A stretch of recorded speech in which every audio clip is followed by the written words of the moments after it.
ಧನುರಾಶಿಯವರಿಗೆ ನೋಡಿ, ಇಲ್ಲಿಂದ ಜೂನ್ವರೆಗೆ ನಿಮ್ಮ ಪಾಲಿಗೆ ಅದೃಷ್ಟದ ಕಾಲ ಇದು. ಕಾರಣ ಗುರುವಿನ ದೃಷ್ಟಿ, ಗುರುಬಲ ಇರತಕ್ಕಂಥದ್ದು. ಇದು ಮನೆಯಲ್ಲಿ ಮಂಗಳ ಕಾರ್ಯಗಳನ್ನು ಏರ್ಪಾಡು ಮಾಡಿಕೊಡುತ್ತೆ. ವೃತ್ತಿಯಲ್ಲಿ ಹಾಗೂ ವ್ಯವಹಾರಗಳಲ್ಲಿ ವಿಶೇಷ ಲಾಭವನ್ನು ತಂದುಕೊಡ್ತಕ್ಕಂಥದ್ದು. ಯಾಕೆಂದರೆ ಲಾಭಸ್ಥಾನವನ್ನು ಗುರು ನೋಡ್ತಾನೆ. ಈ ಕಾರಣದಿಂದಾಗಿ ವ್ಯಾಪಾರಿಗಳಿಗೆ, ಅದರಲ್ಲೂ ಈ ಶಿಕ್ಷಣ ಕ್ಷೇತ್ರಕ್ಕೆ ಸಂಬಂಧಿಸಿದ ಹಾಗೆ, ಈ ಗ್ರಂಥಿಗೆ ಅಂಗಡಿಗೆ ಸಂಬಂಧಿಸಿರ್ತಕ್ಕಂಥ ವ್ಯಾಪಾರ ವಹಿವಾಟಿನಲ್ಲಿ ಆ ಥರದ್ದು ಸಾಕಷ್ಟಿದೆ. ದೇವಸ್ಥಾನದ ಪರಿಕರಗಳು, ದೇವಾಲಯಗಳು, ಇಂಥ ಕ್ಷೇತ್ರಗಳಲ್ಲೆಲ್ಲ ಸಮೃದ್ಧಿಯನ್ನು ಕಾಣ್ತಕ್ಕಂಥ ಕಾಲವಾಗಿದೆ. ಸಂಗಾತಿಯಿಂದ ಸಾಮರಸ್ಯ, ಅನ್ಯೋನ್ಯತೆ, ಪ್ರೀತಿ, ವಿಶ್ವಾಸಗಳು ಮೊಗೆದು ಬರ್ತಕ್ಕಂಥದ್ದು. ಆ ರೀತಿಯಲ್ಲಿ ಅತ್ಯಂತ ಶುಭ ಫಲವಿದೆ. ಶುಕ್ರನ ಸಂಚಾರ, ಕುಜ ಸಂಚಾರ ಕೂಡ ಚೆನ್ನಾಗಿರೋದ್ರಿಂದ ಗಟ್ಟಿತನ ಇರುತ್ತೆ. ನೀವು ಮಾಡಿದ ಕೆಲಸದಲ್ಲಿ ಅದರ ಜಾಳಿರೋದಿಲ್ಲ. ವಿಶಿಷ್ಟವಾದ ವ್ಯಕ್ತಿ ಅಂತ ಅನ್ನಿಸ್ಕೊಳ್ತಾರೆ. ನೀವು ಕೆಲಸ ಮಾಡಿದ್ರೆ ಇದು ಶ್ರೇಷ್ಠವಾಗಿದೆ ಅಂತ ಆ ರೀತಿ ಪರಿಗಣಿಸಲ್ಪಡುತ್ತೆ. ಆ ರೀತಿಯಲ್ಲಿ ತುಂಬ ಚೆನ್ನಾಗಿದೆ. ಶುಕ್ರನಿಂದಾಗಿ ನೋಡಿ, ವಾಹನ ಸೌಖ್ಯ, ಗೃಹ ಸೌಖ್ಯ, ಮನೆಗೆ ಅಲಂಕಾರ ಮಾಡ್ಕೊಳ್ತಕ್ಕಂಥದ್ದು, ಮನೆಯನ್ನು ರಿಪೇರಿ ಮಾಡ್ಕೊಳ್ತಕ್ಕಂಥದ್ದು, ಹಳೆಯ ಸ್ನೇಹಿತರ ಬಾಂಧವ್ಯ ಹಾಳಾಗಿದ್ದರೆ ಅದನ್ನು ಮತ್ತೆ ಚಿಗುರ್ತಕ್ಕಂಥ ಸಾಧ್ಯತೆ, ಬಂಧುಗಳಲ್ಲಿ, ಆತ್ಮೀಯ ಸ್ನೇಹಿತರಲ್ಲಿ ವಿಶ್ವಾಸ ಮತ್ತೆ ಗಟ್ಟಿಯಾಗ್ತಕ್ಕಂಥದ್ದು. ಈ ರೀತಿಯಲ್ಲೆಲ್ಲ ಅತ್ಯಂತ ಶುಭ ಫಲ ಕಾಣ್ತೀರಾ. ವಿಹಾರ, ಪ್ರಯಾಣ, ಮನರಂಜನೆಗೆ ಬೇಕಾಗಿರ್ತಕ್ಕಂಥ ಸಾಮಗ್ರಿಗಳನ್ನು ನೀವೇ ಸಾಧಿಸ್ಕೊಳ್ತೀರಾ, ತಂದುಕೊಳ್ತೀರಾ. ಮತ್ತು ಅಷ್ಟೇ ಅಲ್ಲದೆ ಎಲ್ಲಿದೆಯೋ ಅಂಥದ್ದು ಹುಡುಕೊಂಡು ಹೋಗ್ತಕ್ಕಂಥದ್ದು, ಅನುಭವಿಸ್ತಕ್ಕಂಥದ್ದು. ಈ ರೀತಿಯಲ್ಲೆಲ್ಲ ಅತ್ಯಂತ ಶುಭ ಫಲ ಕಾಣ್ತೀರಾ. ಜೂನ್ವರೆಗೆ ನಿಮ್ಮ ಪಾಲಿಗೆ ಒಂದು ಬಂಗಾರದ ದಿನಗಳೇ ಅಂತ ಅಂದ್ಕೊಂಬಿಡಿ. ಕಾರಣ ಎಲ್ಲ ಗ್ರಹಗಳ ಸಂಚಾರವೂ ತುಂಬ ಚೆನ್ನಾಗಿದೆ, ಬುಧನ ಹೊರತಾಗಿ. ಸ್ವಲ್ಪ ಮಟ್ಟಿಗೆ ಬುಧ ನೀಚ ಸ್ಥಾನದಲ್ಲಿ ಸಂಚರಿಸೋದ್ರಿಂದ ವೃತ್ತಿಯಲ್ಲಿ ಮಹಿಮರೆತು ಬಿಡ್ತೀರಾ.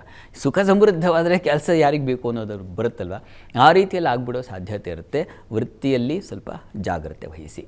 ಜೂನ್ ನಂತರದಲ್ಲಿ ಜೂನಿಂದ ಸ್ವಲ್ಪ ಮಟ್ಟಿಗೆ ಗುರುವಿನ ಪರಿವರ್ತನೆ ಅಷ್ಟಮಕ್ಕೆ ಹೋದಾಗ ಸ್ವಲ್ಪ ಆರೋಗ್ಯ ಏರುಪೇರಾಗುತ್ತೆ. ಆಪ್ತರನ್ನು ಕಳ್ಕೊಳ್ತೀರಾ. ದುಃಖ, ಅಪಮಾನವನ್ನು ಅನುಭವಿಸ್ತೀರಾ. ಗುರುತರವಾದ ಜವಾಬ್ದಾರಿಗಳಲ್ಲಿ ವಹಿಸಿದರೆ ಅದರಲ್ಲಿ ಅಪಮಾನ ಉಂಟಾಗ್ಬಿಡುತ್ತೆ. ಏನೋ ನೀನಿಗೆ ಕೊಟ್ಟಿದ್ದೆ ಇಂಥ ಈ ರೀತಿ ಒಂದು ಜವಾಬ್ದಾರಿ ಮಾಡ್ತೀಯ ಅಂತ ಹೀಗೆ ಮಾಡಿಬಿಟ್ಟಿಯಲ್ಲ ಅಂತ ಮುಖಭಂಗ ಆಗ್ಬಿಡ್ತಕ್ಕಂಥದ್ದು. ಚರ್ಚೆ, ವಾದ ಇವುಗಳಲ್ಲಿ ನಿಮಗೆ ಸ್ವಲ್ಪ ಹಿನ್ನಡೆ ಬರತಕ್ಕಂತಹ ಸಾಧ್ಯತೆ ಸೂಚಿಸ್ತಾ ಇದೆ. ಆದರೆ ಬುಧ ಶುಕ್ರರ ಸಂಚಾರ ಕೂಡ ಚೆನ್ನಾಗಿದೆ, ರವಿ ಸಂಚಾರ ಚೆನ್ನಾಗಿರ್ತದೆ. ಹೀಗಾಗಿ ಬೇರೆ ಆ ಗ್ರಹಗಳಿಂದ ನಿಮಗೆ ಒಂದು ಸ್ವಲ್ಪ ಮಟ್ಟಿಗಿನ ಅನುಕೂಲಗಳು ಉಂಟಾಗುತ್ತೆ. ಯೋಚನೆ ಮಾಡಬೇಡಿ. ಸಂಗಾತಿಯಿಂದ ಸಾಮರಸ್ಯ, ಅನ್ಯೋನ್ಯತೆ ಕಾಣ್ತೀರಾ. ಸೆಪ್ಟೆಂಬರ್, ಅಕ್ಟೋಬರ್, ನವಂಬರ್, ಡಿಸೆಂಬರ್ ಈ ತಿಂಗಳುಗಳಲ್ಲಿ ನಿಮಗೆ ಪ್ರಧಾನವಾಗಿ ಗುರು ಪರಿವರ್ತನೆ ನಿಮ್ಮ ಪಾಲಿಗೆ ಭಾಗ್ಯಕ್ಕೆ ಬರ್ತಾನೆ ನವಂಬರ್ ವೇಳೆಗೆ. ಅಲ್ಲಿಂದ ತುಂಬ ಚೆನ್ನಾಗಿದೆ. ಮತ್ತು ಒಂದಷ್ಟು 3 ತಿಂಗಳುಗಳ ಕಾಲ ಸುಕೃತಿಯ ಫಲವನ್ನು ಕಾಣ್ತೀರಾ. ತಂದೆ ಮಕ್ಕಳಲ್ಲಿ ಆತ್ಮೀಯತೆ, ವಿಶ್ವಾಸಗಳು ಬೆಳೀತಕ್ಕಂಥದ್ದು.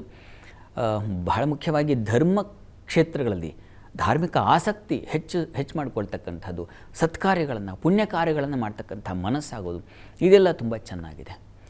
ಡಿಸೆಂಬರ್ನಲ್ಲಿ ಧನಸ್ಥಾನಕ್ಕೆ ರಾಹು ಬರ್ತಾನೆ, ಅಷ್ಟಮಕ್ಕೆ ಕೇತು ಹೋಗ್ತಾನೆ. ಆ ಸಂದರ್ಭದಲ್ಲಿ ಅಪವ್ಯಯ, ಹಣ ಕಳ್ಕೊಳ್ಳೋ ಸಾಧ್ಯತೆ, ಕುಟುಂಬದಲ್ಲಿ ಗಲಾಟೆ, ಘರ್ಷಣೆಗಳು ಉಂಟಾಗ್ತಕ್ಕಂಥದ್ದು, ವಿದ್ಯಾರ್ಥಿಗಳಿಗೆ ವ್ಯಸನಕ್ಕೆ ತುತ್ತಾಗ್ತಕ್ಕಂಥದ್ದು, ಇನ್ಯಾರ್ದೋ ಜೊತೆ ಓಡಾಡ್ತಕ್ಕಂಥದ್ದು, ತನ್ನ ಮೂಲಕ ವ್ಯಕ್ತಿತ್ವ ಹಾಳು ಮಾಡ್ಕೊಳ್ಳೋ ಸಾಧ್ಯತೆ ಜಾಸ್ತಿ ಇದೆ ಡಿಸೆಂಬರ್ ವೇಳೆಗೆ. ಹೀಗಾಗಿ ಬಹಳ ಎಚ್ಚರಿಕೆಯಿಂದ ಇರಬೇಕು.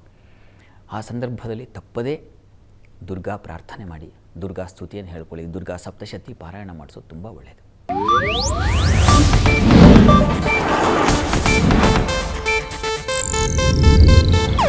ಇದು ಏಷ್ಯಾನೆಟ್ ನ್ಯೂಸ್ ನೆಟ್ವರ್ಕ್ ಪ್ರಸ್ತುತಿ.